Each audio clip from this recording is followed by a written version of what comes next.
don't know. It's a mystery. It's a mystery. It's- One of many in this world. well, it is a mysterious world. Yeah. But you have your own particular mysterious world. What will be the mystery tomorrow? So tomorrow is a kind of potpourri of mysteries because it's a patrons' question show. Oh, so periodically we ask patrons what are their questions, and they ask about a whole bunch of different mysteries. And so it's kind of like Weird Questions, except it has a little bit of a different angle, so people can check that out. And then the next 2 weeks after that, we will be doing a two-parter on real-life Haitian zombies. So zombies really exist. I'm And not. we'll be telling you Sometimes about I'm 'em. not happy about the things I learn from Jimmy. I mean, sometimes I'm happy about the things I learn. Sometimes not. There's real life Haitian zombies. Oh, yeah. Yeah, there are recognized people in Haiti that's allowed that person's a zombie. Wow. Yeah. I And we'll I'm- tell I you about feel the flabbergasted by that. secret organizations that try to create them. all right. I guess we'll look forward to that. But tomorrow, it's you got. What do you read the questions or Dom reads the questions? reads the and- questions and I answer them. It's it's a lot like our Weird Question show. Yeah, and that it's just various mysteries they want to know about. Yeah. Is everybody asking about UFOs right now, or Oh, a lot of people are asking about UFOs. In fact, tomorrow morning I'm going to be on Father Mark Goring's YouTube show to talk about UFOs because we've got that UFO report coming out later this month from the Department of Defense, and NASA has just announced they're going to start taking UFOs seriously, and so lots of UFO news. yeah? Again, 888-318-7884, our number 888-31-TRUTH. They call them IAPs now, though, right? UAPs. UAPs. What's a Unidentified aerial phenomena. yeah. Okay. UFOs. Unidentified flying object. Oh, so we don't know if they're. Why they take? Did they take UFO out because it just has got a bad reputation? Because of the giggle factor, yeah. Yeah. Topeka, Kansas is where we're starting. Bob in Topeka, Kansas, watching on YouTube Live. We're happy to have you, Bob. Go ahead with your question for Jimmy. Thank you very much for answering my call. I got challenged by an Anglican friend who is adamant that in Vatican I Council, the council adamantly called the Catholic Church the Roman Catholic Church, and my understanding was that was a unofficial title that we did. We sort of took up when the Protestants in the 16th century started using it as a pejorative, and we did it as loyalty to the Bishop of Rome. Is there any document or any procedures that occurred at Vatican I that could have given some credence to that, or is that just sort of like an overstatement? Okay. It's an overstatement. So the term Roman gets used in Catholic documents in a variety of ways. You will not find it used as a general designation of our beliefs or of our church. So you won't find, like some Protestants, I'm sure you've heard Cykellet say things like the Roman Church or definitely, Romanists or things like that. And Right. we don't use it that way. In when Catholics speak of the Roman Church, they mean the church in the city of Rome. So, like, I am not in the Church of Rome, I'm in the Church of San Diego. I would have to be in Rome itself to be in the Church of Rome. Now, the adjective Roman, though, does get used a little bit more broadly. It sometimes will be used to refer unofficially to the Latin Rite of the Catholic Church. And so you will hear about Roman Catholics meaning members of the Latin Rite of the Catholic Church. But then there are lots of Catholics, fully in union with the Pope, who are not members of the Roman Catholic Church, like Melkite Catholics and Chaldean Catholics and Maronite Catholics and so forth. They're all Catholics, equally Catholic as anybody else, but they're not members of the Latin Rite or the Roman Rite. You will sometimes find Catholics using the term Roman Catholic for themselves, and that's more of a cultural thing. It is not an official thing. You are correctly informed that after the Reformation in England, the Anglicans began to use the term Roman Catholic as a general term for all Catholics. And the reason they wanted to do that was to kind of run them down, because at the time, certainly, and fortunately this is improved, but at the time, Anglicans wanted to say, well, we're Catholics too, we're just not Roman Catholics. And so Roman Catholic became a bad thing in Anglican speech, and then more broadly in English-speaking Protestantism. Roman Catholic was, considered a pejorative. Right. And some people would then lose sight of the fact that, like, hey, that's not our name for ourselves. And I've even in my own lifetime seen various Protestants say, Catholic means universal. How can you be Roman Catholic? That's a contradiction. It's like, duh, that's not our name for ourselves. Yeah. Yeah. But many Catholics also are not familiar with the history of this, and so they'll call themselves Roman Catholic. I don't encourage that because it generates confusion, but, it's something that happens. In terms of Vatican I, you will not find a document that says we officially name ourselves the Roman Catholic Church and everyone in union with the Pope is a Roman Catholic. You won't find that. You will find the adjective Roman in some of the documents, but it, at least most of the time, is going to conform to the kind of usages that I started out by mentioning, either a reference to the church in Rome itself or to the Roman rite of the Catholic Church, but not to the whole Catholic Church. At least that's not the general usage of the term. Bob, thanks for getting us started there. Hope that was helpful for you. Our number is 888-318-7884. Jimmy Akin is our guest, and it's open forum both hours with Jimmy. Your calls are welcome. Let's see where we're going now. We're going to go all the way. We're going to New York. In New York, Kai, watching on YouTube. You are next up, Kai. Go ahead with your question for Jimmy Akin. Thank you, Mr. Akin. Thank you, Mr. Keller, for taking my call. Happy to. Really appreciate it.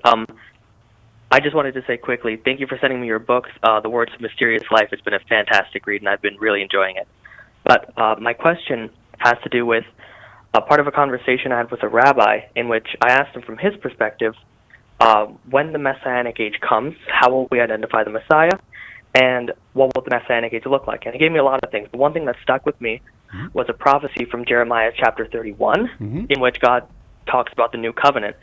And in the first two verses, 31 to 34, those are the verses. And in the first two verses, he's talking about the new covenant and that he will bring a new covenant. And in the second two verses, he's talking about what it will look like. And he says in those verses that he will put the knowledge of the law within the hearts of his people, and that no longer, I'm quoting it, no longer shall each man teach his neighbor and each his brother, saying, know the Lord, for they shall all know me. And what he was saying, the rabbi, was that the interpretation is that when the Messianic age comes, there will be an explicit knowledge of God. It will be explicit. You won't need to teach people about it. You won't need to have doubts about it. And I was wondering how that fits in, because effectively it is kind of obvious that this doesn't exist yet, right? There are atheists and agnostics and theists who have doubts all the time, right? So where does this fit in? What is the Christian response to this? Or Okay. Sure.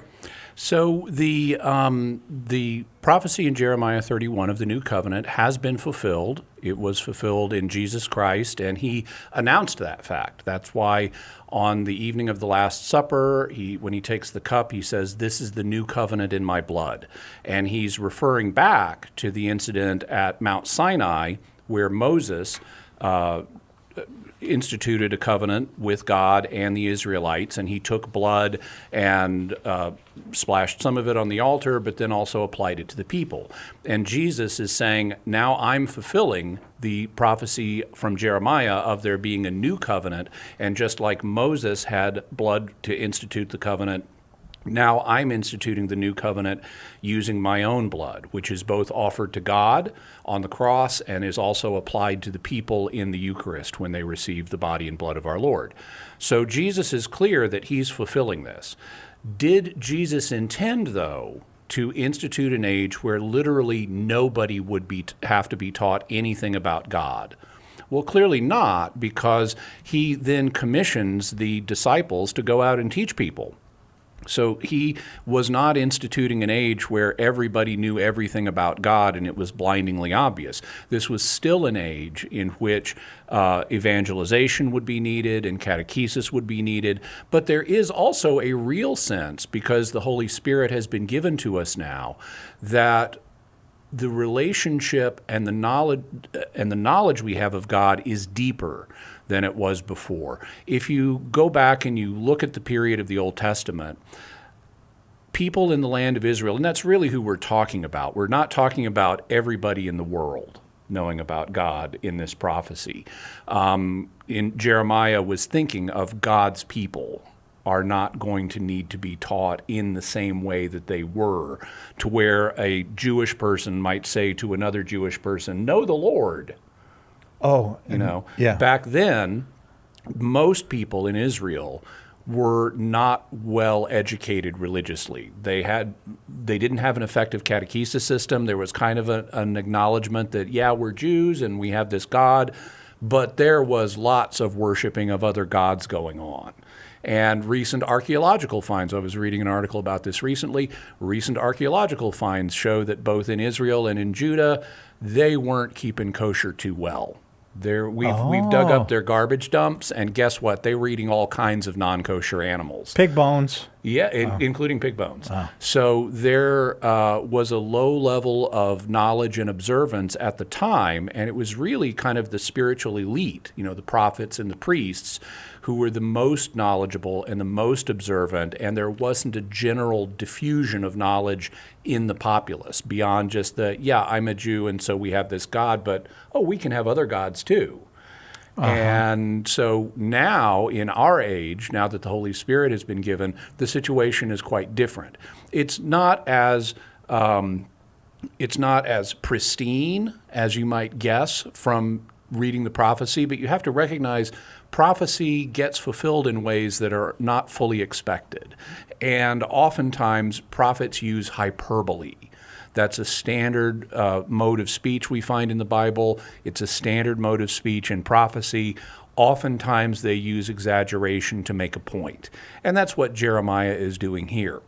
Now, having said that, there is a sense in which there is a future fulfillment of this prophecy that will be pristine, because after the second coming, everybody's going to know about God, including atheists.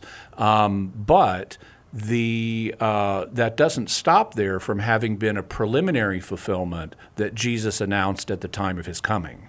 And we are due for a break, Kai, so thank you very, very much for the question, and I'm glad you enjoyed Jimmy's book. We'll be right back with more Open Forum with Jimmy Akin right after this. We're here for you. Call now. Catholic Answers Live. Underwriting for Catholic Answers Live is provided by Real Estate for Life. Real Estate for Life connects home buyers and sellers to real estate agents while supporting pro-life organizations. On the web at realestateforlife.org. EWTN podcasts are the perfect companion for busy Catholics everywhere. Your favorite EWTN programs are waiting for you to listen to on your time. With on-demand access to audio, you can pause and pick up right where you left off, anytime, anywhere. Just subscribe by using your mobile device's free podcast app. Find old favorites or discover something new. EWTN podcasts. They're waiting for you.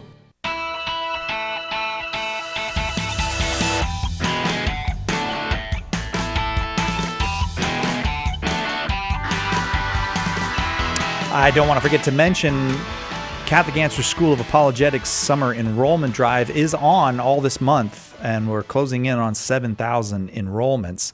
During the month of June, we're running this enrollment drive that you can get a full course for $50 and a mini course for just $25. Lots of great courses, and a statistic that I am just delighted to see.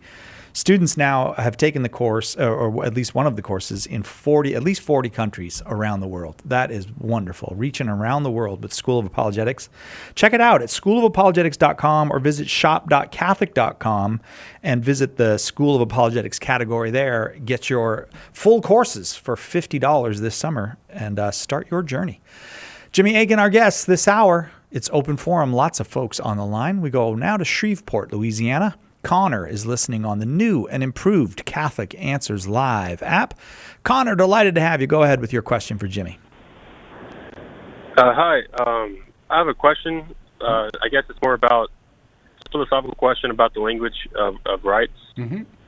And so most modern speakers, they use the term human rights, but to me, human rights often, and this is even from the world, I forgot what it's called, but basically UN, I think. Mm-hmm. And they define the origin of human rights coming from a king, but natural rights comes from, depending on if you're an atheist or a Christian, comes from either God or human nature, and that seems more concrete and correct to me. So my question is, as a Catholic, do I have to believe in human rights, or can I just believe in natural rights? Well, this is really a matter of semantics. What I can tell you is that the Church definitely uses rights language, and it recognizes that there is a distinction between civil rights, which are rights that are recognized in civil law, and other rights that are inherent in human beings. And they're there because of God. God endowed human beings with a special dignity that entails certain rights, or that results in people having certain rights. And it's also built into human nature, which of course comes from God, that we need to treat each other in certain ways. And so if you do certain things to another human being, you are committing an evil, you are wronging that person, and thus you're violating their rights. So the term human rights is, the way I would take it, simply a right that human beings have naturally. Natural rights and human rights are going to be the same thing. Now, it's true that after World War II, the United Nations did formulate a document known as the Universal Declaration of Human Rights. And that, I haven't looked in that document, certainly not recently, to see what it conceives of the basis of human rights as. But the term human rights is not offensive to Catholic sensibilities, as long as you recognize that these rights derive from God and not the state. A right that derives from the state would be a civil right, but a right that derives from human nature, which is God-given, is derived from God. And so I wouldn't look at the terms human rights and natural rights as opposed to each other. I would say natural human rights are a thing. Connor, thank you very much for that interesting question. Appreciate it. Lots and lots of folks on the line, so I hope that was helpful to you. Got to keep moving.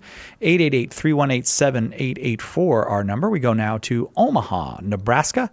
Josh, listening on Spirit Catholic Radio. You are next, Josh. Go ahead with your question for Jimmy. Hi. Hi, Josh. Thanks for taking my call. I waited specifically to ask this question to Jimmy, so I'm excited to hear his answer. But I've been dating a girl, and she is a practicing Catholic as well as I am. Mm-hmm. And she's sort of been having these like premonitionary dreams, like a friend of hers that she hadn't seen in a couple of years. She had a dream right before seeing them that they were going to be expecting a child, and she said that it was going to be a boy.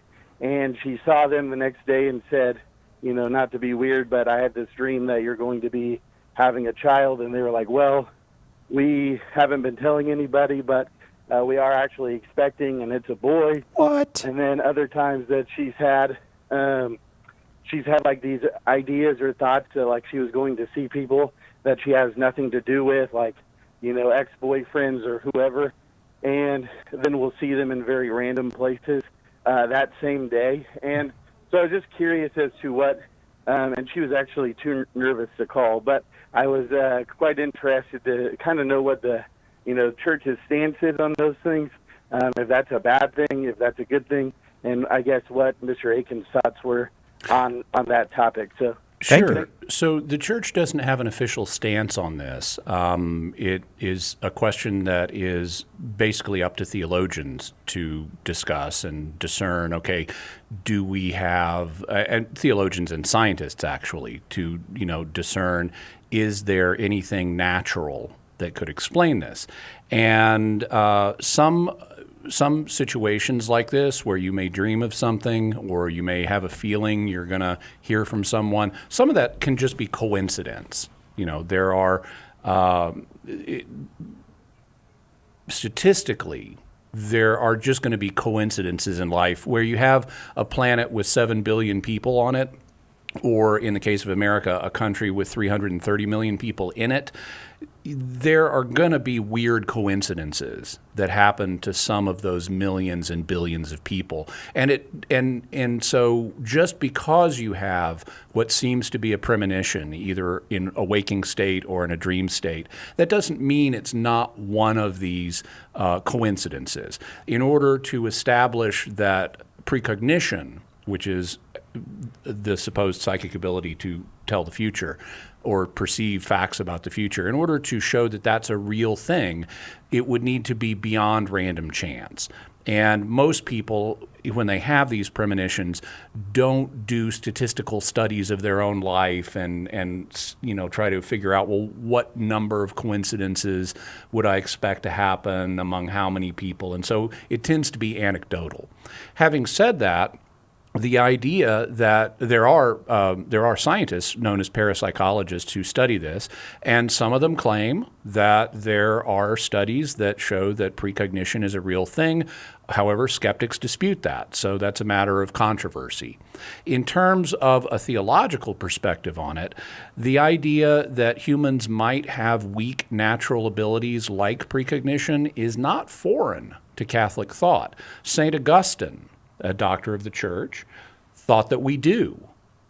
St. Thomas Aquinas, another doctor of the church, thought that we do. They both thought that humans have a weak natural ability that allows them on occasion to pick up information about the future naturally without having to have it be revealed by God. St. Thomas Aquinas referred to this as natural prophecy, to distinguish it from the supernatural prophecy that God gives. And one of the characteristics that St. Thomas suggested about natural prophecy was that it's only probabilistic.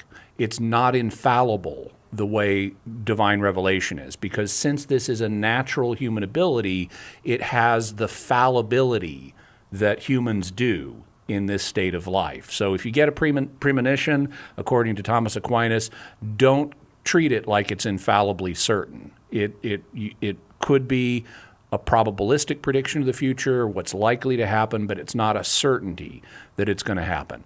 He also said that this could manifest in particular in dreams, but he was aware that other things can also cause dreams. Sometimes a dream can bring about a self-fulfilling prophecy. Sometimes it could be a coincidence. Sometimes it could be a dream sent from God, and sometimes it could be an evil spirit influencing you in a dream. Unfortunately, he didn't really distinguish the different ways he didn't really discuss how to distinguish which is which.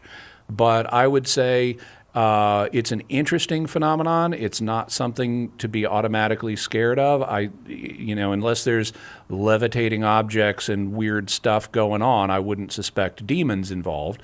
It could be, as St. Thomas would say, a natural prophecy that someone is having. It's an interesting phenomenon to think about and to study, but I wouldn't put a whole lot of weight in it. I would say I myself have had dreams of that nature. Back when I was in junior high, I had a dream that was just flat out exactly something. It was as if I'd seen it on videotape. Wow. That happened the next day.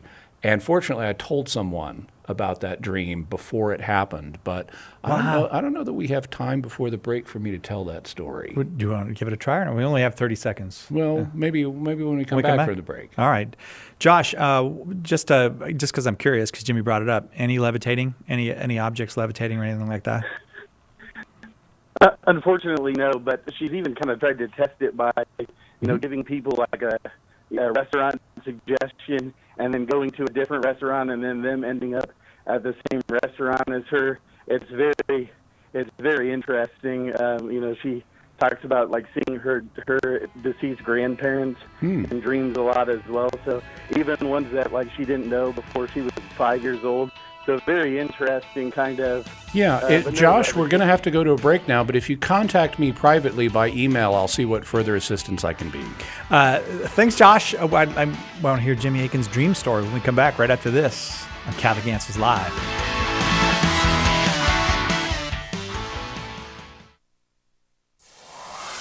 Call now. Catholic Answers Live. To many people, even many Christians, purgatory is a fantasy, or worse, a wicked lie invented by the church to make salvation complicated and keep people in fear. But I'm here to tell you that purgatory is fact, not fiction.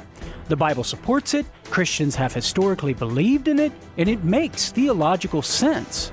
In my new book, Purgatory is for Real, I provide the evidence and reasoning to help you understand this controversial doctrine and demonstrate how it's actually a joyful, hopeful reality, not something shadowy and mysterious, but a sign of God's love and mercy.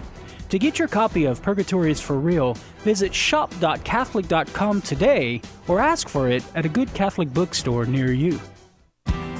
Did you know you can access Catholic Answers Live right from your phone or other mobile device? Download the Catholic Answers Live app today. The Catholic Answers Live app, available now on iOS and Android. If you spend any time on Twitter, Facebook, or mainstream media, you're probably familiar with the litany of slogans that skeptics employ to rescue you from the foolish belief that God exists. The constant onslaught seems to leave people with the idea that they have no alternative but to embrace atheism. How can a Christian respond? In One Less God Than You, John DeRosa breaks down 20 of the most common atheist challenges and shows you how to craft effective answers. Atheism is more aggressive and widespread than ever. Read One Less God Than You and prepare yourself to respond with the joyful truth that God is real. To get your copy of One Less God Than You, visit shop.catholic.com today or ask for it at a good Catholic bookstore near you.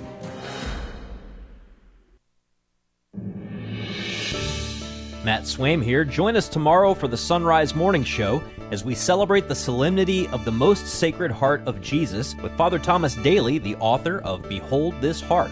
Now back to Catholic Answers Live.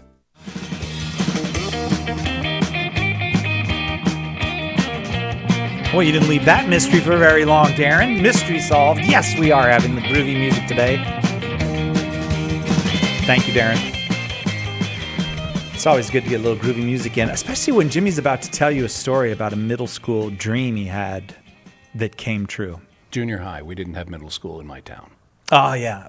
It's funny how it all became middle school. But almost everybody, when I was a kid, went to junior high. I don't remember anybody going to middle school. Yeah, I think it varies by area. Yeah, probably. All right, so you're in junior high. Yeah, so I was in an art class, and I was working on a given project. And I went home and, went to sleep. And that night I dreamed that I was in art class. And I dreamed that I was painting on a horizontal surface. Okay. Instead of, on an easel, but I was like painting something on a table. And I dreamed that I was painting with green and purple tempera paint.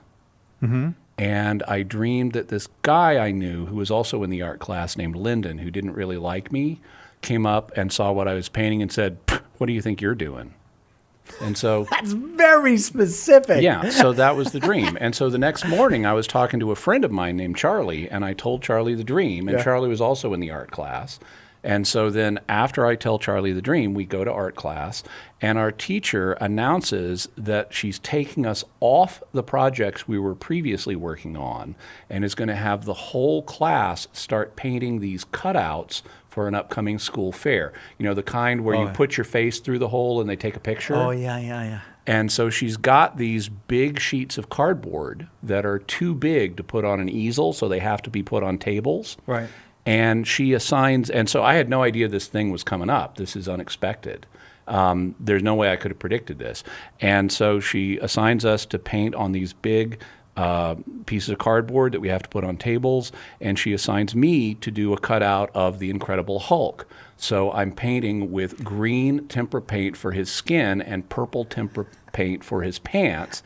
And as Charlie's watching me do this, Lyndon comes up and says, "What do you think you're doing?" No way. And Charlie's mouth drops open. Yeah, Charlie was scared of you after that. Oh, no, spooky Jimmy Hagan. But it was, I was glad I had told someone. This was, I've had other dreams that were suggestive of the future, but this was like videotape. Isn't that wild? Yeah. That's why it doesn't. It seems like probability would not explain that, but I don't know. That's really wild. I'm the opposite of that, Jimmy. When people ever talk about their psychic abilities, I feel like if there are natural psychic abilities, I don't have any of them. I don't have any of that. I can't. I don't. There's also and I'm constantly surprised as a consequence. Well, so in the parapsychological community, there is a question about, does everybody have some degree of this ability or not? And at least among parapsychologists, the standard view is that everybody has some of this ability, but it may need to be trained, except there's a complication. Now, Jesus' parable of the sheep and the goats, right? Right. So the sheep are the ones on Jesus' right hand, the goats are the ones on his left hand. This is, by the way, where we get the phrases leftist and rightist. Oh, I didn't even know that. Yeah, the political left and right is based on the sheep and the goats. But in the parable, the sheep are the good ones and the goats are the not so good ones. Well, one of the things that parapsychologists started to uncover in the 20th century, at least this is the claim, is that there are, some people who perform above chance on tests of psychic functioning. And then there are people who just keep giving the wrong answers in a way that also exceeds chance. Yeah, like that doesn't seem random. And so there was back in the 1940s, there was a parapsychologist named Gertrude Schmeidler who applied the sheep and the goats to this. What she claimed was that the people who perform above chance have confidence in the reality of psychic functioning. The people who perform consistently below chance don't believe or don't have confidence in the reality of psychic functioning. And so this performance well below chance is now called psi-missing.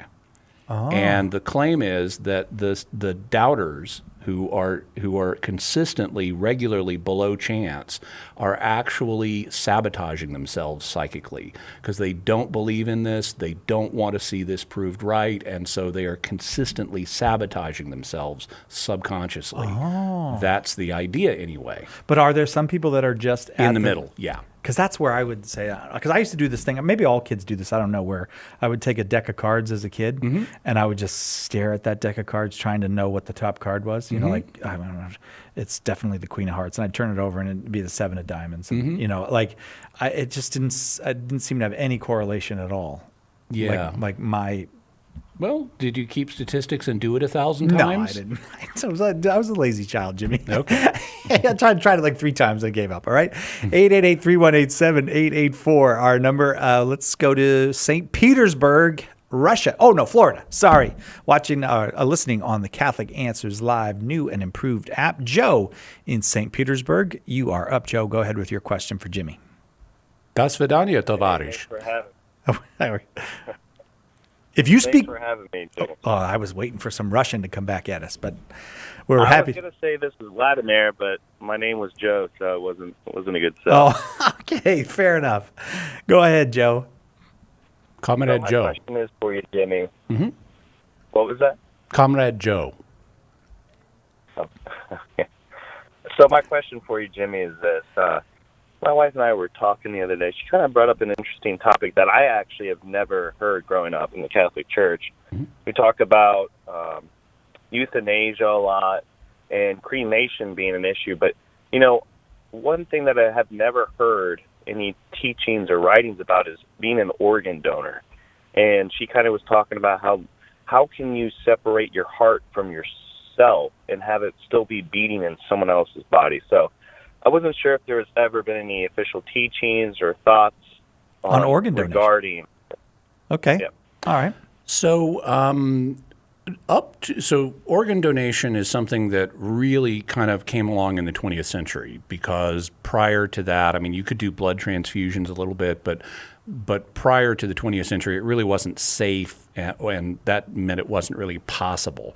Early in the 20th century, there was some skepticism among Catholic moral theologians about, is this going to be morally permissible? But by the reign of John Paul II, the church had come to the position that, yes, this is okay in principle. It's okay in principle to donate organs, provided it's voluntary and things like that. It can be a meritorious thing to do. But there are, as with anything, some limitations.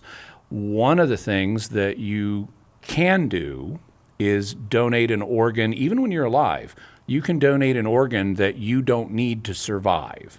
So, for example, you could donate a kidney to someone, and as long as your other kidney is healthy, you can survive with just the one kidney. So that kind of thing is just fine. On the other hand, you cannot, while you're alive, donate an organ that you need in order to survive. So you could not, as a living person, donate your heart. Now, this leads us to a question about heart donation specifically, because at least at the present state of affairs, they want your heart beating when they take it out. And so the question is, are you really dead at the time they remove your heart in a typical heart transplant? And during the reign of John Paul II, so the claim is, on the one hand, the claim is that if you're brain dead, meaning your brain has lost the ability to organize the functions of your body, and that's irretrievable. It's not going to be fixed. It's not going to be healed. And not just that you're a vegetable, but that your brain That's very dead. important. Yeah. Then you are actually dead. The organizing principle in your body is gone, and so even if your heart is continuing to beat, just like there can be cellular activity elsewhere as your body is in the process of shutting down, your hair may still be growing a little bit while you're dying. Even after you're dead, I mean, not all of your metabolism shuts down at once. You could then, if you're really dead, if brain death is real death, you could cut out someone's heart and transplant it to somebody else. But there is a question about brain death, real death. Now, John Paul II said that, okay, provided you're really sure of it, that you're not just fudging it because you want to harvest a heart from a person who's just mentally incapacitated or in a coma or something like that, provided the person is really most sincerely brain dead, you could do this, that would be death. But a number of Catholic moral theologians questioned that, and in the reign of Benedict XVI, he allowed further exploration on that question. So I would say this is still an open question of, does brain death constitute real death, quite apart from the practical issue of, are they just going to cut you up early because they want to? Yeah. Personally, I'm not comfortable donating my heart, but I await further clarification from the magisterium. Thanks, Comrade Joe, very much for the call. I have to say, Jimmy, I get quite a bit of email from some pro-life activists who are quite concerned about how human life is treated at the end of life, and that there are many people, in their view, who are not dead, whose organs are being harvested. And I don't have a way to judge that. I just know that it is definitely a concern that's out there. Right, but it is debated, and Catholic moral theologians who are Orthodox have taken both positions. Again, thanks, Joe. We got to take a quick break. We'll be right back with more Open Forum with Jimmy Akin right after this. Hello, this is Archbishop Salvatore Cordileone of San Francisco. Keep your dial tuned to Catholic Answers Live. He is honored by the Church as one of the greatest enemies of clergy sexual abuse. Matthew Bunson and the Doctors of the Church. In his time, St. Peter Damian fought against the many vices of contemporary clergy, especially sexual abuses among the clergy. In 1051, he wrote the Book of Gomorrah that is still considered essential reading for fighting abuse today. He died in 1072. For more about the Doctors of the Church, visit doctorsofthechurch.com. You've heard that St. Paul Street Evangelization supports hundreds of teams of evangelists sharing the good news. But did you know that some of these teams are public prayer stations? Set up a sign on the sidewalk and offer prayer and encouragement to those you encounter. Everyone needs prayer. Try this new method of witnessing to Jesus. Contact St. Paul Street Evangelization to get started at streetevangelization.com. That's streetevangelization.com.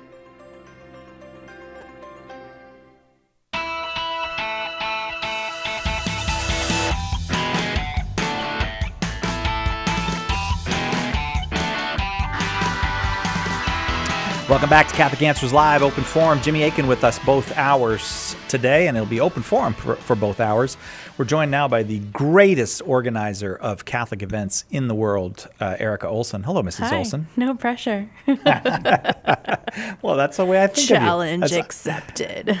I liked how Nathaniel introduced you. Feels like you're starting to play a video game. I know. Let's do Challenge it. accepted. Wouldn't that be fun? An event planning video game? I wonder what that would look like. Event planning video game. It'd just be one person angry at everyone else in the game.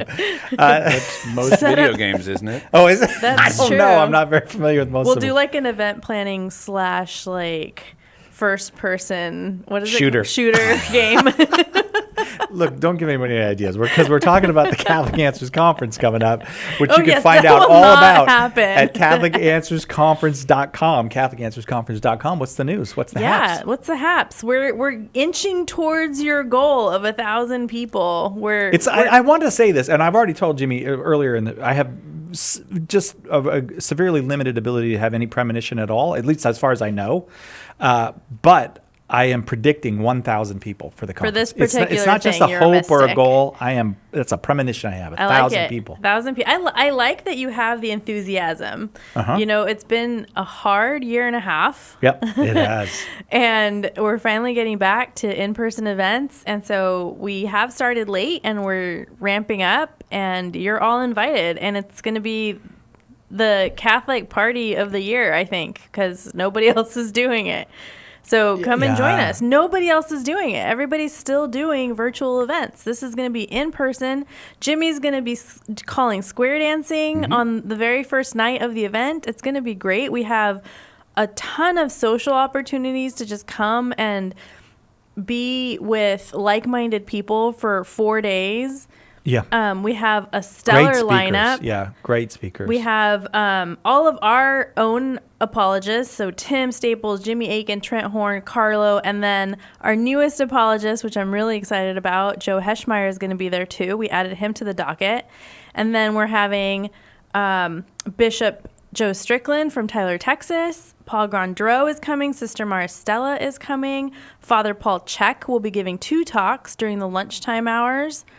I mean, this is a huge, awesome program. It is really awesome. We're going to do the radio show twice, so we'll do Yes. Catholic Answers Live twice. There's the panel discussion with all of our speakers, which people say. Yeah, that the audience love get to that. submit all the questions. Yeah, yeah. So it's just such a great party to come to every year. I love putting it on. I love meeting everybody. But you should have like an early bird special, something where if you get your ticket early. Well, it's funny you should say that, Cy. Wait, there's more. Wait.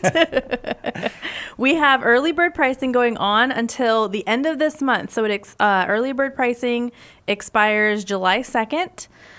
If you enter the word early, you get $30 off your tickets. This is for either ticket, the talks only ticket, or the full conference. Full Either way, you're conference getting $30 includes the off? banquet dinner, Mhm. which is also a great time.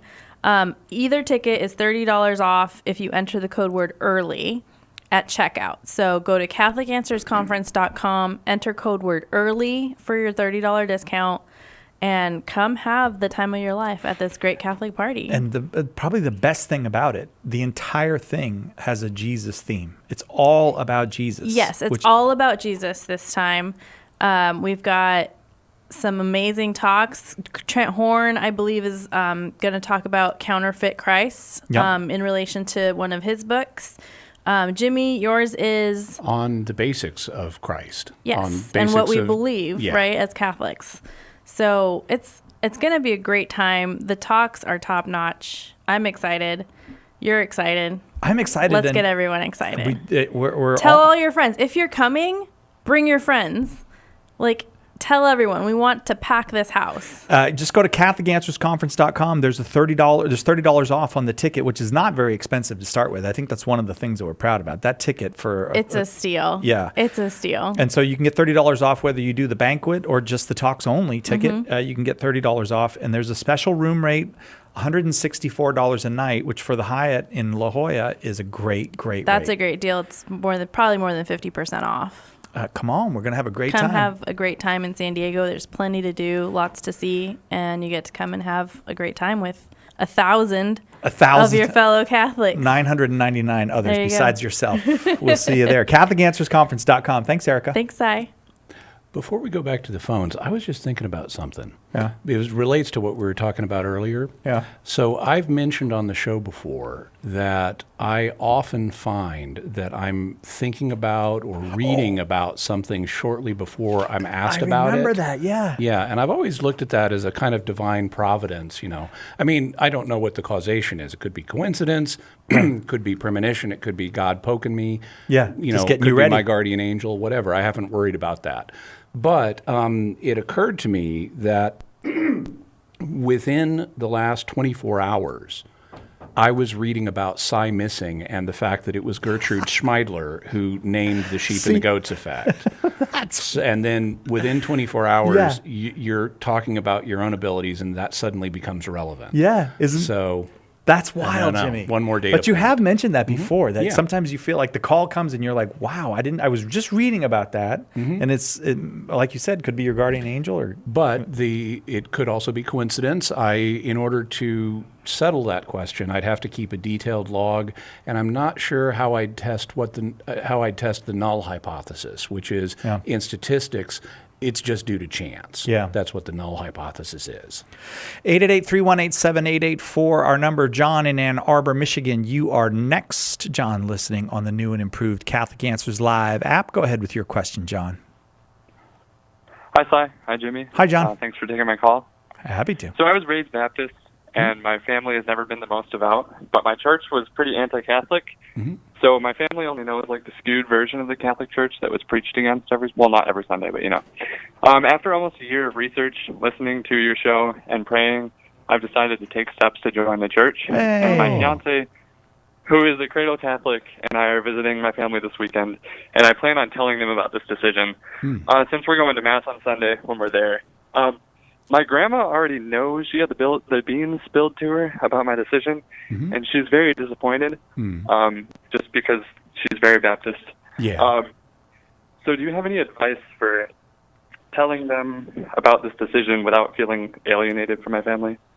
Well, so if my first question is, are you sure you want to tell them, and tell them right now? Now, that's a decision that you have to make. When I was coming into the Catholic Church, there were certain family members who were of a prior generation who I knew would not react well. And rather than tell them directly, I let them find out through the grapevine. And that way we avoided any particularly tense confrontations over the issue. So that is an option. I mean, your grandmother already knows. She'll presumably continue to bean spill, and other members in your family will find out. And if there are particular members that would have a real problem with it, that could be the best way for that member to find out. On the other hand, there are additional options, like you're going to be going to Mass with your fiancé. You don't have to announce, I'm considering becoming Catholic. Just saying, hey, we're going to Mass now, see y'all later, is another way of letting them know without having to say, guess what? Yeah. So there are these low-key options that are available. Having said that, it also can be perfectly fine, and even an evangelistic opportunity, to say, I wanted to let you know about this decision I've made. In that case, my inclination would be to be as low-key about it as possible, be relaxed, be friendly, just say, this is something I've been thinking about for a long time. I'm not doing this on the spur of the moment. I've really been doing a lot of research and study. And if you ever have questions, I'll be happy to answer them or find the answers if I don't know it. But I wanted to let you know about this because I love you, and this is something that's going on in my life, and I want you to be informed about what's happening with me. And don't worry, I still love you. I still believe in Jesus. I still believe in God. I'm trusting in Jesus for my salvation. And I am not repudiating Jesus. I view this as going even deeper with Jesus. And even if you may not agree, I understand that too, but understand I do love you and I do love Jesus, and I hope that that you'll pray for me. What do you think of that, John? That sounds good. That's what I thought about. Okay. They know that I've been going to mass with my fiance, so then this probably won't be a it's my surprise. parents that I would like to tell. Yeah. So I think they just think that I'm no longer going to a Baptist church. So I just feel like we're getting married in a Catholic church. I'm eventually going to start RCIA. I should probably tell them sooner than later, so they just don't feel like they were left out of things. Sure. But I think that's a good way to go about it. And since these are, available online as videos and as audio podcasts, you can always review that little speech I composed off the top of my head and mine it for useful bits. John, let me ask you this. Do you have a copy of Jimmy's book, The Bible is a Catholic Book? I do not. Well, I would like to send you a copy of that as a kind of a welcome home gift. You know what also could be useful is The Words of Eternal Life, because that's designed for anybody to read and have a basics of the Christian and Catholic faith. And that might be something that John might find useful to share with his relatives. Let's. Can we send both? We'll send both of those to you, John. Thank you so much. I guess I was thinking of he could just sit on the front porch reading the Bible as a Catholic book, and that would get the idea out. No, I'm just kidding, John. Maybe don't do it that way. Hang on. We'll get your address, and we'll send you a copy of those two books if you'd like. Just hang on and give those to Marie, who's on the phones. Let's go for it. Shall we? All right. Silas in Bentonville, Arkansas, listening on the Catholic Answers Live app. Go ahead, Silas, with your question. Hello, guys. I'm a clinical psychologist, and I've been an atheist most of my life. And I became a Christian about 5 years ago after doing a lot of research. Praise God. And actually, I became a Catholic after I read the Bible as a Catholic book. That was the real Wonderful. Finisher. And my question is reviving Dante's Divine Comedy. I'm a huge fan of it. I've read it several times. I think it's outstanding. But I've always wondered if the church ever had anything to say about it, if they ever had a response, or if there was ever any kind of teaching regarding it from the church. I can never seem to find any. And then secondly, just what does Jimmy have to say about it personally? Well, I haven't read the Divine Comedy myself. I mean, I know about it. I know the three-part structure. I know in general what's going on. I know some specific instances from it, but I haven't read the whole thing. Incidentally, if you're interested in that, you might want to check out some of the other related works like Inferno by Larry Niven and Jerry Pournelle. Which are based on the Divine Comedy. But in terms of church response, now this is primarily a matter of culture, but the church has an appreciation for culture and works of art, including literary works like this. And in fact, there have been several church documents devoted to Dante and to the Divine Comedy. In 1921, Pope Benedict XV issued an encyclical called In Praeclara Summorum, that dealt with Dante. More recently, I want to say John Paul II, I believe, issued an apostolic letter, Candor Lucis Aeternae, that also dealt with Dante. But there have been several documents like that. If you go to Vatican.va and search on Dante, they'll come up. Hey, thanks, Silas. Thanks very much for the question, and welcome home. That's a beautiful story you shared with us. Thank you for it. Jimmy Akin's our guest. Jimmy Akin is senior apologist here at Catholic Answers, and here to take your questions for the next hour as well. So if you're on the line, stay on the line. If you haven't dialed yet, 888-318-7884. The number here, 888-31-TRUTH. Right back with more Open Forum with Jimmy Akin right after this.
Welcome back to Catholic Answers Live on this Thursday afternoon here in Southern California, and a nice sunny one. Glad that we're with you wherever you are. Maybe it's evening where you are. Maybe you're on the other side of the date line and it's morning, and good morning. It's always 5 o'clock in the morning somewhere. Somewhere. That's right. It's always 5 o'clock somewhere. We're going to Jacksonville, Florida now. Oh, it's going to be 5 o'clock here in an hour. Yes, it will. Yeah. You are, Jimmy. Look at that. You've done so well reading the clock. The digital clock, though, it doesn't have a top of the hour and the bottom of the hour. No. That always cracks me up. The young people don't know what the bottom of the hour is or the top of the hour. It's secret knowledge reserved for only mature people. Yes, that's right. What does top of the morning to you mean? Do you have any idea? Yeah, so humans have an orientation toward, because we're vertical. I mean, we walk upright. Yeah. And our main sensory organ, area is our head, which is at our top. So we have a natural, because of our physical build, we have a natural orientation towards regarding the top of something as the important part and as the better part. So that's like why it's polite manners to look at someone's face, not their feet. Uh-huh. And whenever someone's looking at my feet and talking to me, I'm always like, I'm up here. My face is up here. Yeah. That's what I do. And so top of the morning means like the best of the morning to you, because we associate the head of something, the top of something, with the best of it. And so did the Israelites. Although they had more, even with quadrupeds, because they were an agrarian society, God promises them that if they obey, they will be the head of nations rather than the tail. Yes, which is better. But still, you've got that bilateral symmetry of the life form going there. Jimmy Akin, senior apologist here at Catholic Answers, the author of a whole bunch of things, including... If we were radiates, it would be completely different. What's a radiate? A radiate is... Like a starfish or something? Yeah, starfish are an example of radiates. They have a radial symmetry rather than a bilateral symmetry. So instead, they don't have like a left and a right. They have multiple sides that radiate out from a common point. I gotcha. I'm glad we're not radiates. I like being what are we called now? We're bilateral. Yeah. I like that better than being a radiate. Bilateral bipeds. I think we better go to the phones. Paul in Jacksonville, Florida, watching on YouTube Live. You are next, Paul. Thank you very much for your call. Go ahead with your question, please, for Jimmy Akin. Yes, thanks for taking my call again. I was talking with some fellow Catholics, and we were discussing about the final hour of our death choice, the last second of our life where we have to lock in either our acceptance or rejection of God, and how we're supposed to pray for those people that have maybe apparently are destined for the bad place. And we talk about a story of somebody that was committing suicide, jumped off the building, and halfway down, decided to repent and choose God, and that's the kind of thing that we saw. But anyway, we were talking about those people like Judas. If he, after he put the noose around his neck and jumped, did he? We pray that he did perfect contrition and was saved and didn't end up in hell. But I guess the thing is, when we get to that last second choice, and I'm trying to think of the opposite. Oh, so could someone choose wrong even after they had chosen right? Right. Oh. Yeah, if you have if you've led a generally righteous life, and you're not in the state of mortal sin or anything, but you, because of, say, you're old and you lack some mental capacity, and you just choose poorly, not to borrow from... Could you blow it? Okay, so I think I've got the sense of the question. Let me see if I can address it. The only thing that determines your fate is, are you in a state of grace or not at the time of your death? If you have been in a state of grace and you retain the use of your faculties including the full use of your free will, then it is hypothetically possible to commit a mortal sin immediately before death. And if you do that, God still has ways of reaching you with his grace. It's still possible to repent in the last moments of life. There's a saying that I've heard used, between the bootstrap and the ground, pardon sought is pardon found. Yeah. And the idea there is you're sitting on a horse and you're being hung from a tree, and they scare the horse so your feet come out of the bootstraps and you fall. Well, if you seek God's pardon between the moment you come out of the bootstraps and the moment you hit the bottom of the rope, you'll receive God's pardon. At least that's a poetic way of putting it, but it expresses the truth that God does have ways of reaching you even at the last minute.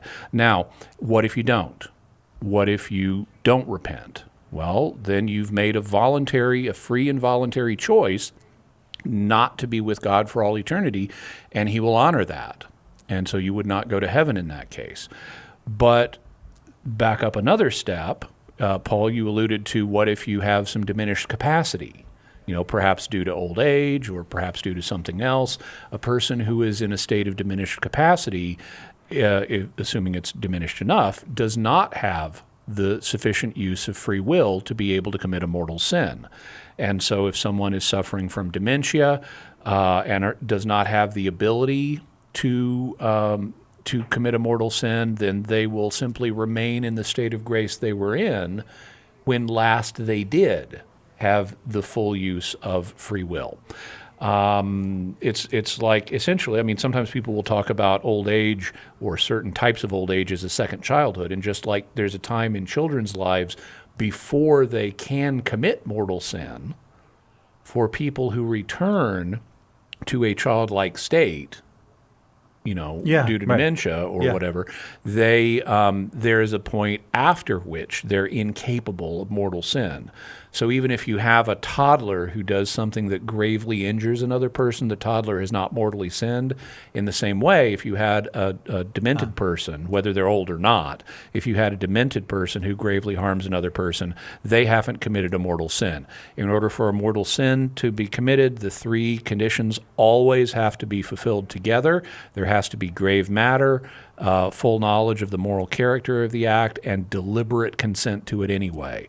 And if someone is suffering from diminished capacity, it means they either don't have full knowledge of what's going on or they don't fully consent to it. And so on either of those grounds, even if someone chose poorly, to use your words, Paul, if they lacked the capacity to fully use their free will, then God knows that, and he's not going to hold them fully accountable for it. Thanks, Paul. Appreciate that call. It's open forum. Jimmy Akin is our guest. We better take a quick break, and then we'll be right back to continue with questions for Jimmy on Catholic Answers Live. Let us help you with your question today on Catholic Answers Live. The Aquinas Writing Advantage program is part of Homeschool Connections' set of online courses for your Catholic homeschool. Homeschool Connections' website is homeschoolconnections.com. When I was outside of the church, there was always an unsettled feeling. There was always a feeling of something missing and something not complete. The deal clincher is we found our way to our parish, and we met just an incredible pastor. We learned things that we'd never been taught. Wouldn't be the person that I am without the church and without the sacraments, particularly the Eucharist. I can't live without it.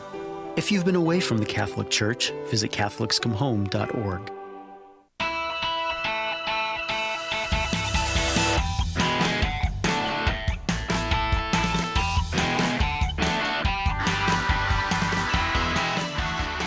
Guess what? Well, first of all, welcome back to Catholic Answers Live. Shop.Catholic.com has digital video. We haven't had that before. That's right. We've rolled out the first batch of digital videos you can watch in the comfort of your own home. And better yet, the price is less than a cup of coffee. But cup of coffee, that could be anywhere from like $3 to $12 nowadays. I don't know, but it's less than that. Visit shop.catholic.com. Check out our new digital video category. That's exciting. That's a great way to communicate. I'm glad we have that. Let's go now to Mateo in Ontario, Canada. Mateo, you there with us? Yes, I am. Hey, guys. Hi. So my question, I'm a first-time caller, and my question is about the Church of England. So I have a private devotion to King Henry VII, King Henry VIII's dad, and I'm just wondering about how come King Henry VIII drastically changed from his father, where his father was more pious and more devoted, and then how come the church then went further into chaos when Henry VIII and his thought process just quickly changed when the year 1536 came and he wanted his annulment. And I'm also wondering, what will it take for the church to unify from England to Rome? Okay. So it sounds like you already have a pretty good knowledge of Reformation era British history. I'm not sure how much I can add. Obviously, the motivating factor, that historians, both Catholic and Protestant, acknowledge for Henry VIII's split with the church was his desire for an heir. He wanted an heir. He wanted a male heir to pass his kingdom on to. He was having trouble conceiving one. He went through a series of wives. He petitioned the Pope for an annulment so that he could separate from his current wife and marry another in the hopes of obtaining an heir. The Pope did not grant his request, and so he ended up saying, okay, well, I'm now going to be the head of the Church of England, and we're going to separate from communion with Rome. And then that kind of set into motion a cascade of events that led to a lot of religious diversity in England and within the Church of England, and things went back and forth. You had a variety of different ideologies or viewpoints emerging within English religious life, including Puritanism and Quakers and other nonconformists. And you had persecution of Catholics. You had the political fortunes change as you had individuals like Oliver Cromwell coming into power, or some of the later Catholic kings, Mary Tudor, for example.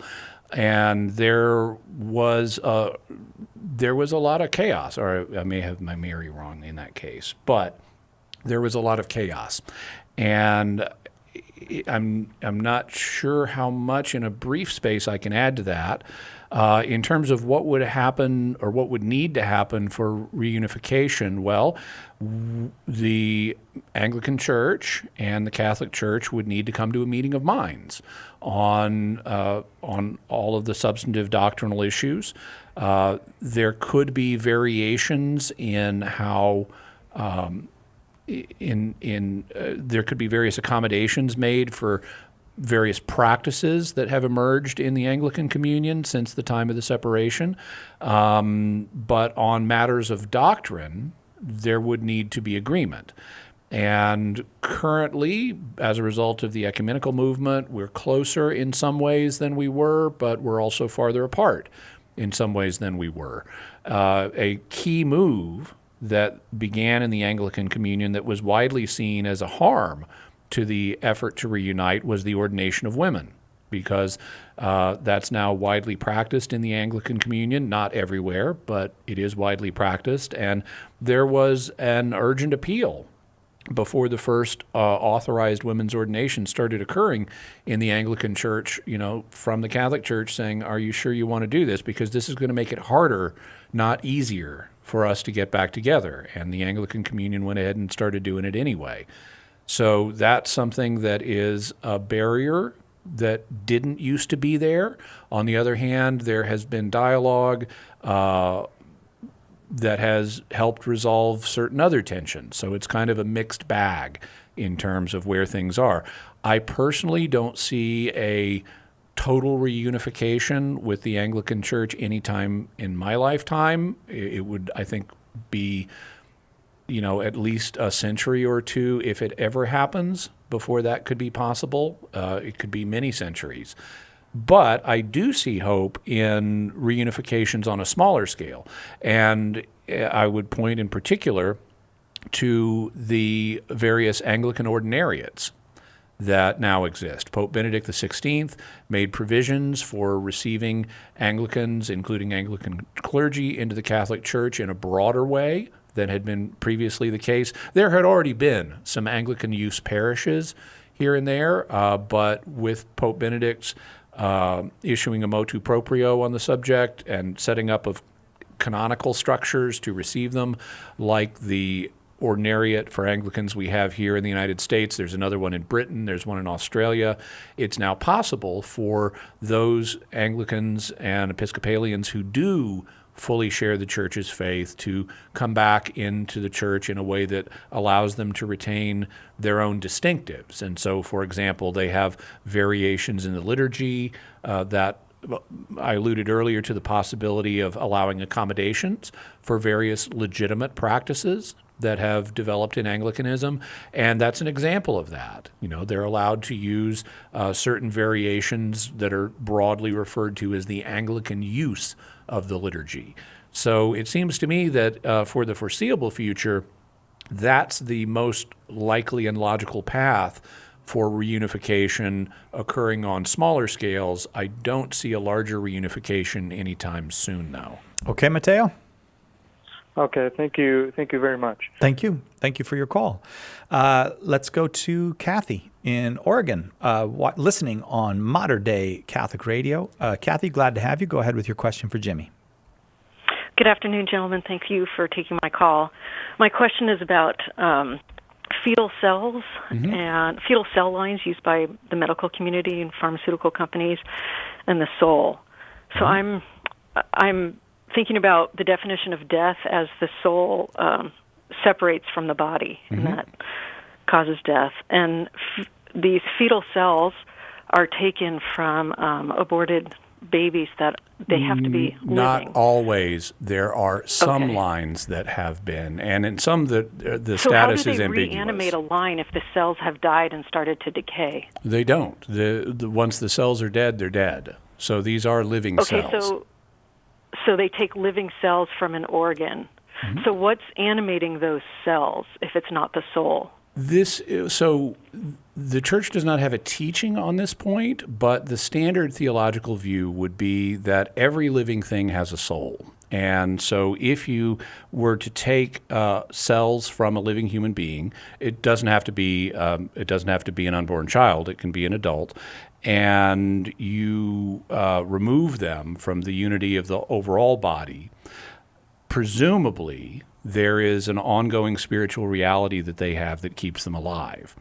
And this is an area that is really speculative because, as I said, the Church doesn't have a definite teaching on this, but the theological opinion would be that any life form has a soul of some kind. It's not in the case of non-humans, it's not a rational soul, and the general opinion is that that non-rational souls don't survive death.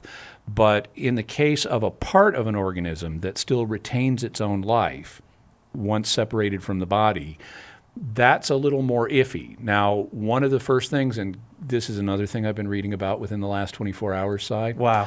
But according to the thought of some medieval theologians, including Blessed John Duns Scotus, it's possible for a physical form, for a physical body to have more than one form. And in the case that he talked about, he would say, okay, the primary form of the human body is the soul. But when the soul departs and you have a dead body, there's still a form there that keeps it together for a while. Yeah. Until the processes of disintegration take over. And that he referred to as I don't want to say the Latin term because I'll mess it up because it's too new to me. But he would say there's this additional kind of form and that a physical body could have multiple forms. So what you could propose is that, based on this line of thinking, is that in addition to the rational soul, which is the primary form of the body that keeps it alive, there may be lesser forms that also could keep a part of the body alive. whether it's an organ or a cell or things like that. But the key thing is they would not be rational souls. So as a result, they do not have human rights. They are not human beings. If that were not the case, blood transfusions would not be possible. Because our blood contains all kinds of living cells. If Cy Kellett needed a blood transfusion and I'm the only person available to give it to him, maybe after Cy has been the victim of one of Trent's insidious plots, then in order to save Cy's life, I'll intervene and give him a blood transfusion. But as part of that, I'm giving him living cells from my own bloodstream, including white blood cells and natural killer cells and things like that. Those cells have something that's keeping them alive, some kind of spiritual reality, which you could propose maybe on the lines of Duns Scotus as a kind of lesser form that does not amount to a rational soul. But my natural killer cells and my white blood cells are not human beings. They do not have human rights. And if you found a way to develop a cell line out of my white blood cells or out of my natural killer cells so you could make more of them in case Cy needs them in the future, that line would continue to live, but it would not have a rational soul. It would not be a human being, and consequently, we shouldn't think of it as if that cell line were a human being, because it's not. Kathy, I hope that's helpful to you. Thank you very, very much for the call. I always enjoy it when Jimmy saves you from Trent's plots. No, I was going to say pretends to be a human being and not an android. I think that's okay. I think that's none taken. Very good data. Very data. Data can't give a trans. What's it called? Transfusion. Prick us and do we not leak? Exactly right. Do you dream of electric sheep? That's between me and my hairdresser. Okay, Nate in Dallas, Texas, watching on YouTube Live. You're next. Go ahead, Nate. Hey, gentlemen. Good afternoon. Hi, Cy. Hi, Ricky. Hi, Jimmy. Sorry about that. I just talked to my brother online. No problem. Good to talk with you, Nate. Good to talk to y'all. I have a question about suicide. I know that it is a mortal sin. I know that Jimmy just spoke about between the saddle and the ground. I think that was the term, but I'd like to tie that in as well. Sure. If you commit suicide, do you still, get that one last chance? But my original question is, say that there's a hypothetical innocent person, they're about to be killed by an evil person, and a priest steps in and sacrifice or offers his life instead. Is that suicide? Do they go to heaven? Does it count? Because I know that Jesus didn't commit suicide, even though he gave his life willingly. Mm-hmm. So does it matter, what the intent is? Like, if the priest was, trying to escape something, like they wanted to die anyway, they were trying to escape being found out for something, does that count as suicide? Or does it have to be pure intention, stuff like that? So all of that, if you would, please. Okay. So I'll probably need to finish this on the other side of the break. Now, the most relevant case to this that I can think of off the top of my head that actually occurred was that of St. Maximilian Kolbe. During the Second World War, Maximilian Kolbe, who was a priest, was in one of the Nazi death camps, and he did volunteer to have his life taken in place of a layman, and they did take his life. And people have looked at that and said, was this suicide or not? Yeah. And the church has now declared him a saint, and he's even considered a martyr. But I would say, and it's been a while since I've thought through the details of this, but to sketch a general answer, let me talk about what's known as the law of double effect. The law of double effect is a moral principle that allows you to foresee that an evil will occur as a side effect of an action that you take, and it's legitimate so you can tolerate this evil. It's legitimate to undertake this course of action as long as the evil that is suffered is neither a means to an end, nor is it a good nor is it the end itself. It's not what you're trying to achieve. And so a classic example of this would, again, be a wartime example. Let's say you're in a foxhole. This would put us in World War I. and a grenade gets tossed into your foxhole, can you jump on the grenade foreseeing that you're likely to die as a result? But you will save all of the other people in the foxhole. The standard moral analysis would say, yes, you can jump on the grenade because the law of double effect applies. In this case, you are not seeking death as an end in of itself. You know, if Right. you could jump on the grenade and survive, you would. You would welcome that. Similarly, if you could, if it's not a means, your death is not a means to an end.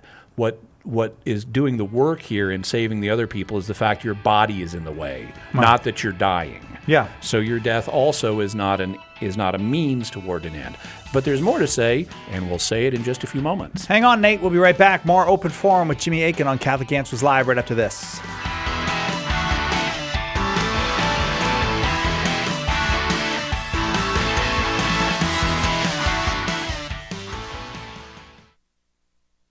We're here for you. Call now. Catholic Answers Live. Bishop Joseph Strickland of Tyler, Texas, is one of the most courageous leaders in the church, known for his outspoken support of unborn life, Orthodox faith and morals, and reforming Catholic institutions. In his groundbreaking new book, Light and Leaven, he offers a forthright perspective on the state of the church today and calls on the lay faithful to meet its challenges boldly. Touching on topics including parish renewal, the centrality of the Eucharist, the need for prayer and silence in a noisy and distracted age, and the battle between good and evil in the church and world, Bishop Strickland's wise insights and evident love for souls will inspire and edify you. To order your copy of Light and Leaven, visit shop.catholic.com today or ask for it at a good Catholic bookstore near you. Did you know you can access Catholic Answers Live right from your phone or other mobile device? Download the Catholic Answers Live app today. The Catholic Answers Live app, available now on iOS and Android. To many people, even many Christians, purgatory is a fantasy, or worse, a wicked lie invented by the church to make salvation complicated and keep people in fear. But I'm here to tell you that purgatory is fact, not fiction. The Bible supports it, Christians have historically believed in it, and it makes theological sense. In my new book, Purgatory is for Real, I provide the evidence and reasoning to help you understand this controversial doctrine and demonstrate how it's actually a joyful, hopeful reality, not something shadowy and mysterious, but a sign of God's love and mercy. To get your copy of Purgatory is for Real, visit shop.catholic.com today or ask for it at a good Catholic bookstore near you. Matt Swaim here. Join us tomorrow for the Sunrise Morning Show as we celebrate the solemnity of the most sacred heart of Jesus with Father Thomas Daly, the author of Behold This Heart. Now back to Catholic Answers Live.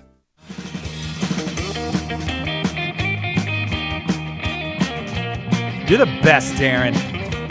Groovy music twice. Darren is double groovy. He's double groovy. Thanks, double groovy, Darren. Look at that. Nathaniel Thomas dancing in there. Sit dancing, that's what that's called. Yeah. Sit dancing is when you're dancing, sitting in a chair? Yeah. Nice sit dancing. There are actually choreographed sit dances. Really? Yeah. And callers will sometimes use them, for example, if you're doing a gig in an old folks' home and you want to let everybody participate, even the ones who don't have the same mobility that they used to. Oh, that's nice. Yeah. That's good. We were talking to Nate in Dallas. Right. So according to the law of double effect, you would be able to jump on a grenade in a foxhole because you're not trying to die. If you could survive, you would welcome that. So death is not your end. It's not your goal. Yeah. Similarly, your death, if it occurs, is not a means to an end of saving these other people. The means is putting your body in the way of an explosion. Uh-huh. If you happen to die as a result of that, well, it wasn't the fact that you died that led to them being saved. It was the fact you put your body in the way that let them be saved.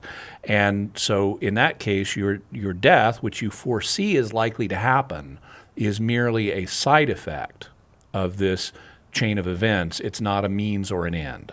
And as long as it's a side effect that you foresee, you can still pursue this line of action as long as there is a sufficient reason, like saving the other people in the foxhole.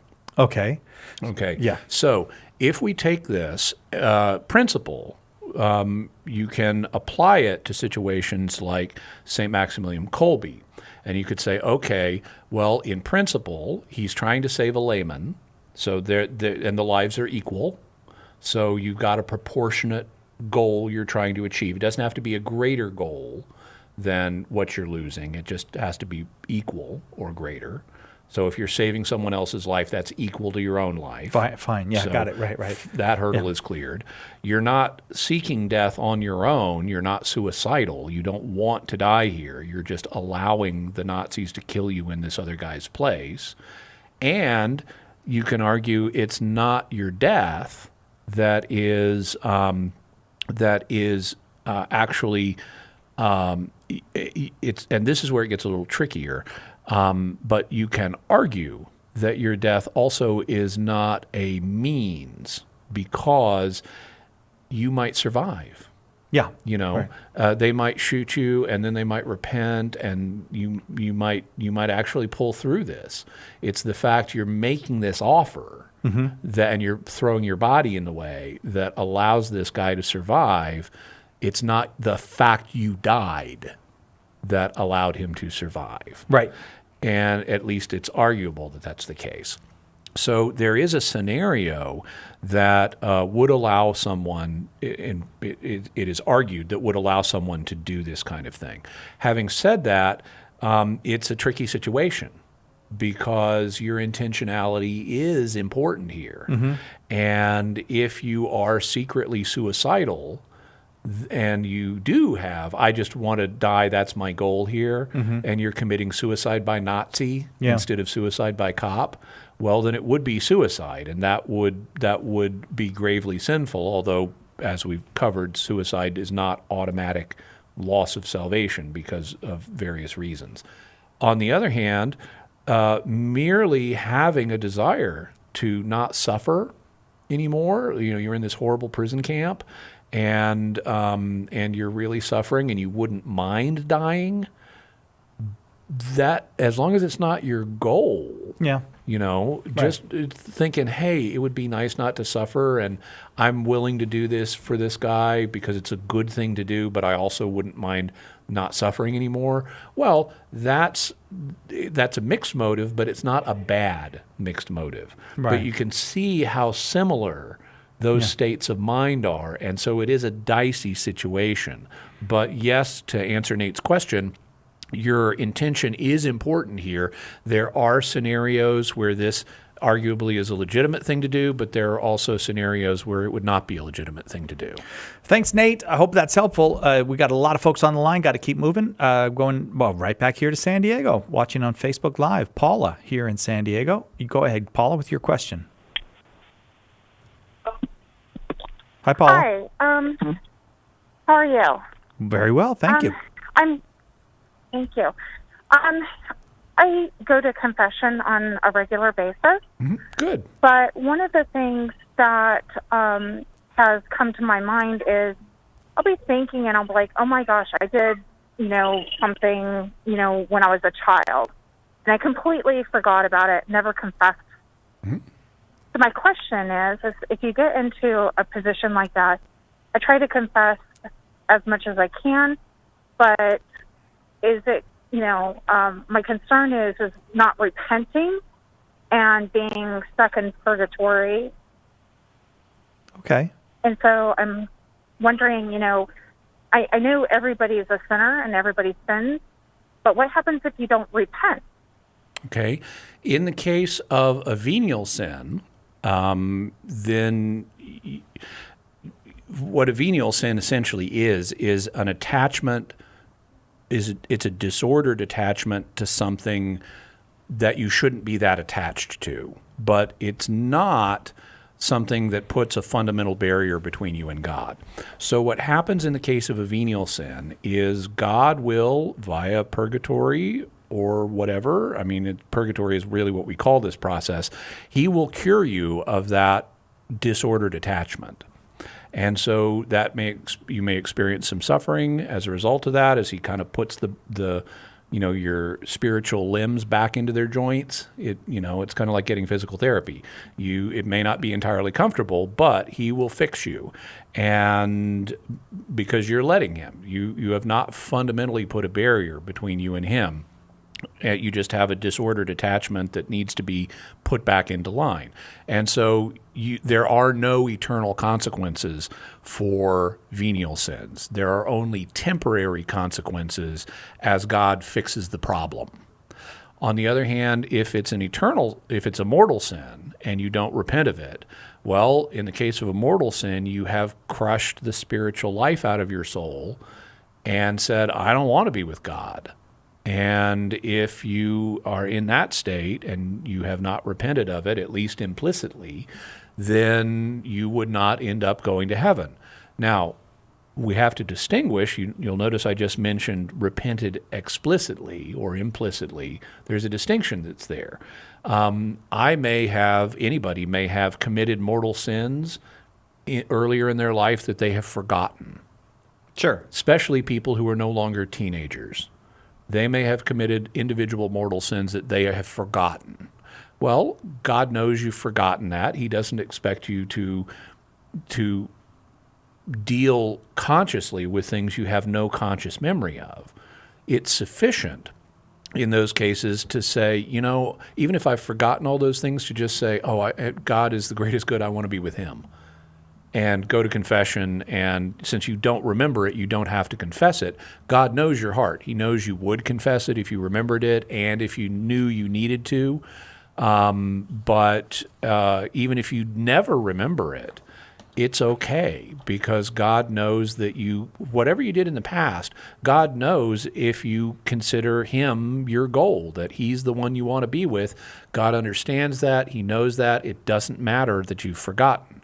All you have to do in confession is confess those things that you know for a fact were mortal sins that you have not previously confessed. In doubtful cases, if you're not sure it's a mortal sin, well, then you're not obligated to confess it. It might be a good idea to do it unless you're a scrupulous person, in which case the advice is don't, because it'll feed your scrupulosity. Mm-hmm. Also, if you're not sure if you've confessed it before, well, then you aren't sure if you need to confess it. Yeah. Because if you have already confessed it and have just forgotten that you confessed it, well, you don't know. Do I need to confess this or not? You're uncertain about that. And again, if you're a person of a robust conscience and it's not going to bug you to reconfess it, well, then fine, go ahead and reconfess it. That's a good thing to do. But if you're a scrupulous person, then the advice is don't confess it unless you're sure you haven't confessed it before, because otherwise it can lead to an endless cycle of repeatedly confessing the same stuff, which is not spiritually healthy for you. So, and where you feel like you're trapped in this cycle of confession. Does that all make sense to you, Paula? Yes, thank you so much. Well, thank you very much. Appreciate the call. It's open forum. Jimmy Akin, our guest, got to take a quick break. Right back after this. Hang on. Catholic Answers Live will return in a moment. Underwriting for Catholic Answers Live is provided by Real Estate for Life. Real Estate for Life connects homebuyers and sellers to real estate agents while supporting pro-life organizations. On the web at realestateforlife.org.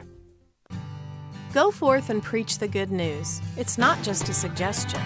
If you want to take more seriously the command of Jesus to share the gospel with those around you, consider joining St. Paul Street Evangelization. It's a grassroots organization that brings the Catholic faith to the streets in a non-confrontational way. Visit our website, www.streetevangelization.com, to learn more. And don't forget to like us on Facebook. It's time to do our part. War of words. Conservative senators question the amount of taxpayer money Planned Parenthood received from the Paycheck Protection Program, investigating abuse cases, why Pope Francis ordered an apostolic visitation of an archdiocese in Germany, inner city revitalization. The Archbishop of Baltimore shares new initiatives to serve young people. EWTN News Nightly with Tracy Sable, tonight, 9 Eastern on EWTN Television and Radio.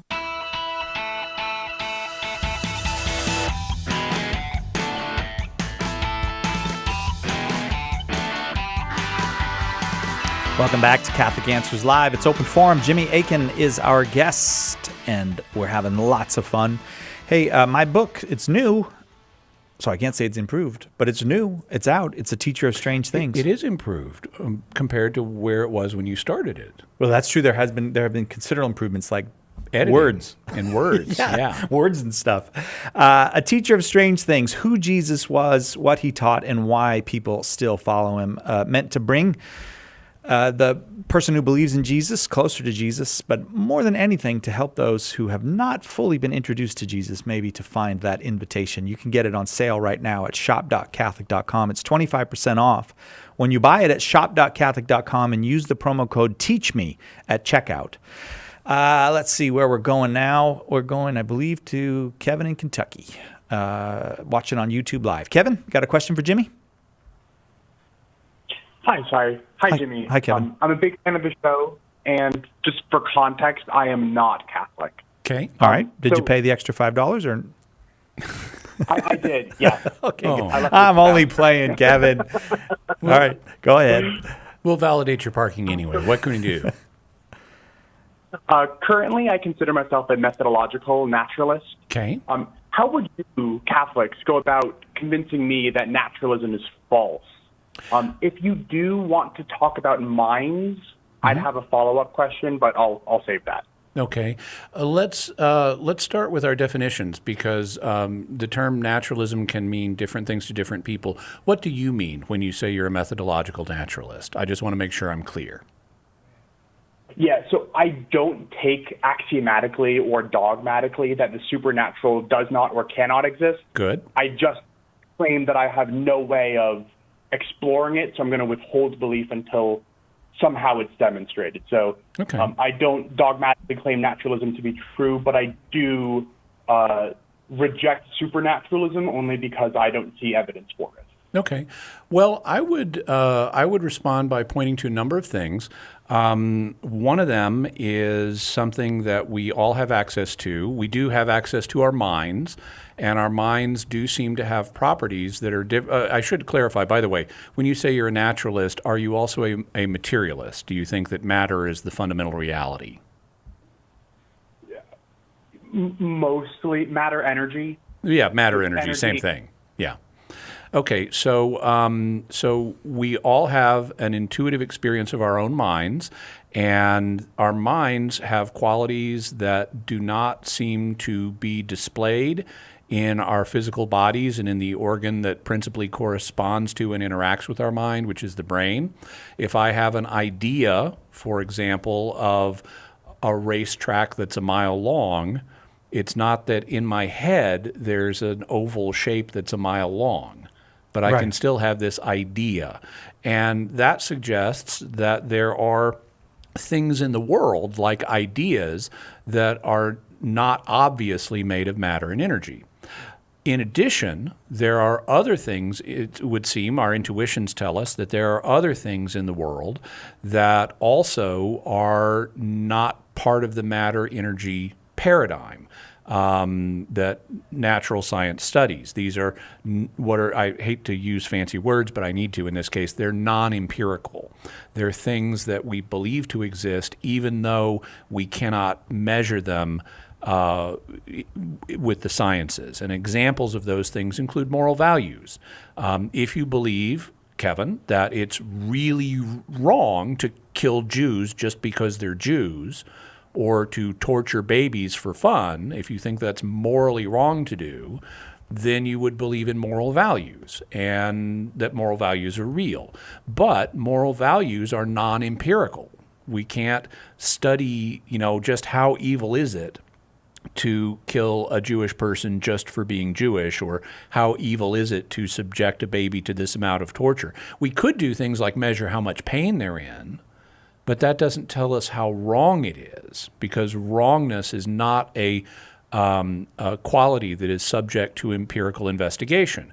And so that would suggest, if you believe that there are moral truths, then and that some things really are right and wrong, then that would suggest there is a non-empirical aspect to reality, and thus that naturalism is not a complete story, that it needs to be supplemented by these other things. I would go further as a Christian and say, well, we actually have evidence of miracles occurring, both historically and in the present. Now, obviously, I'm having to sketch this answer in the most general terms because it's like meant to only be a few minutes long on the radio. But there is a supporting literature about miracles, both covering the philosophical foundations of miracles and how they work and how they are not purely natural events, even though they may incorporate natural elements into them. But the occurrence of miracles, which is documented both historically and in the present day, even though a lot of skeptics have never looked at this literature, there is documentation of these events that also point beyond the purely natural. And then I would say, and there's also the field of parapsychology, which has produced studies that, again, continue to point beyond what we understand to be the operations of matter and energy. So there are a variety of different fronts that of categories of evidence that I would point to. Obviously, I don't have time to teach a course on them right now, but I can potentially recommend some additional stuff for you, maybe off the air, Kevin, if you'd like to contact me off the air. And you said you had a follow-up question about minds? I do, yeah. So I'll add real quick. I actually reject the concept of inherent morality, though I am fine with objective morality. So if we agree that torture is objectively wrong, then we have an objective. How much torture are you doing? If you're doing more than zero torture, then it's objectively wrong, even if it's not inherently wrong. But my question about minds is the emergent theory. So let me first say I'm not a biologist. I'm quite dumb in the area of biology. But the emergent theory of minds strikes me as at least plausible as a non-biologist. And certainly plausible is far more likely to me than anything supernatural, since I don't have any other supernatural explanations for anything at all. So even a only somewhat plausible naturalistic explanation almost must be more plausible than any supernatural hypothesis. So let me ask you a question then. Have you read any books by Christian philosophers on philosophy of mind, or have you read any books on near-death on the scientific investigation of near-death experiences or of other paranormal phenomena? Or is that a literature that you haven't had a chance to dig into at this point? I've read a couple studies on near-death experiences around the globe, and I'll admit to not reading too many books from Christian authors, but I do try to listen to people like Fazer and William Lane Craig and Trent Horn and somebody named Jimmy Akin, if you know him. Oh, that guy. And yeah, so more podcasts than books, if I'm being honest. Sure. Well, I have several that I'm thinking of from the different categories I just mentioned. And if you contact me, my email address is out there on the web, and I'm on Twitter. And if you contact me privately, I'll see what I can do about getting you some recommendations of some avenues you might want to further investigate. Kevin, I hope you will do that. Thanks very much for the call. I got to keep moving because I want to try to get as many as I can before we hit the top of the hour. Let's go now to Maryland. Levi in Maryland, watching on YouTube Live. You are next. Levi, your question for Jimmy. Hey, Jimmy. I'm a Protestant who just recently started researching Catholicism, and I have a question regarding Sola Scriptura. Okay.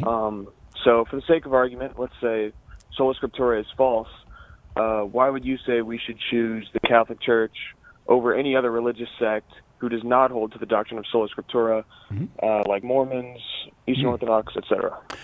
Okay, well, so I would point you to Mormonism is kind of a separate thing because it has so many additional differences from the rest of people who call themselves Christian.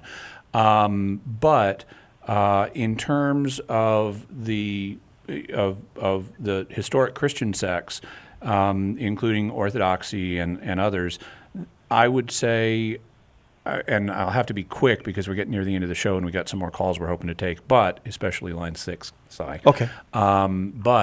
I gave a talk a number of years ago called Why Be Catholic? An Exercise for Evangelicals.